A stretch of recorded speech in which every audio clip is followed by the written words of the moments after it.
خطبہ جمعہ کا خطبہ دے رہے تھے منبر نبوی پر، ایک شخص کھڑا ہو گیا، اس نے کہا کہ عثمان میں تیرا خطبہ نہیں سنتا، تم خطبہ نہیں دے سکتے، اتر جاؤ یہاں سے۔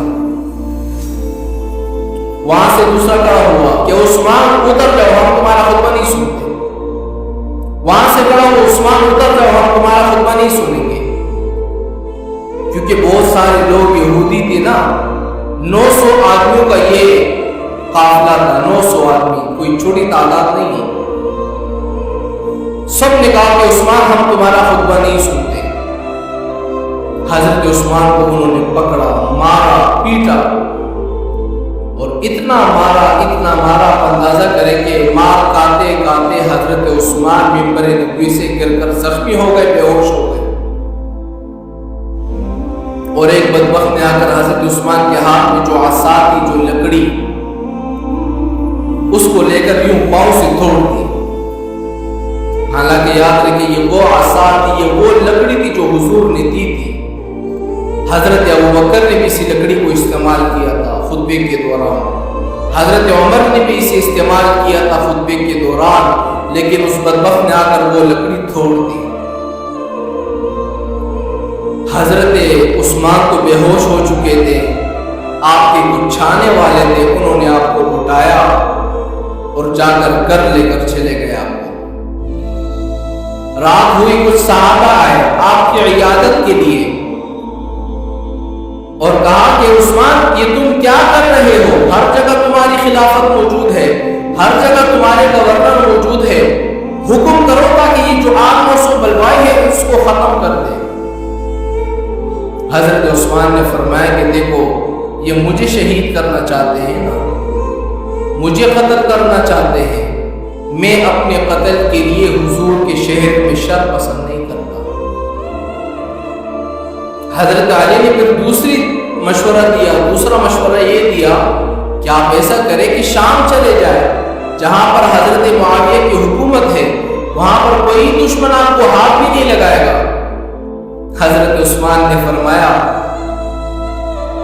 کہ میرے نبی نے ایک دفعہ مجھے فرمایا تھا کہ من استطاع منکم ان یموت فی المدینہ فلیموت،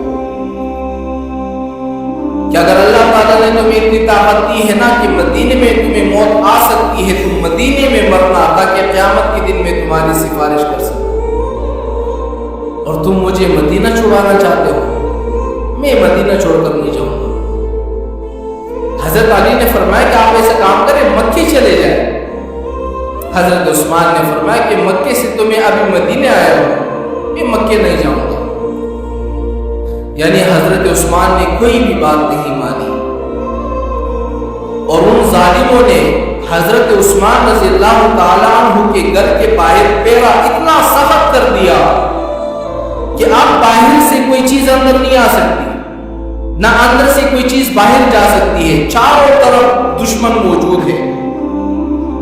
حضرت علی نے اس وقت جو نوجوان تھے، حضرت حسن کو، حضرت حسین کو، حضرت محمد ابن طلحہ کو، ان نوجوانوں کو حکم دیا کہ تم حضرت عثمان کے دروازے پر کھڑے ہو جاؤ اور کسی دشمن کو اندر نہیں آنے دینا۔ آپ اندازہ نہیں لگا سکتے کہ حضرت عثمان پر 40 دن تک پانی بن رہا۔ آپ ایسا کریں نا، 2 دن پانی نہیں پیے، اگرچہ آپ کھانا کھائے، حضرت عثمان نے کھانا نہیں کھایا، پانی بھی نہیں پیا۔ آپ اس طرح کام کریں، جب آپ گھر چلے جائیں نا، بہت پیاس لگ رہی ہو، 2 یا 1 دن یا 2 دن کھانا نہیں کھاؤ، پانی نہیں پیو، انسان کے اندر کمزوری آ جاتی ہے، اٹھنے کا قابل نہیں رہتا، بات نہیں کر سکتا۔ لیکن حضرت عثمان پر 40 دنوں تک پانی بن رہا، 40 دنوں تک۔ حضرت عثمان نے خط لکھا حضرت علی کو کہ اگر تم میرے گھر میں کچھ پانی بھیج سکتے ہو تو بھیج دو، میں تو نہ باہر جا سکتا ہوں، چاروں طرف دشمن کھڑے ہوئے ہیں۔ حضرت علی نے جب خط پڑھا نا، پگڑی باندھی، مشکیزے میں پانی بھرا اور دوڑتے دوڑتے ہوئے حضرت عثمان کے گھر کی طرف جا رہا ہے، حضرت عثمان کو پانی پلانے کے لیے۔ لیکن جب دشمنوں نے دیکھا نا یہ حضرت عثمان کے پاس پانی لے کر جا رہا ہے،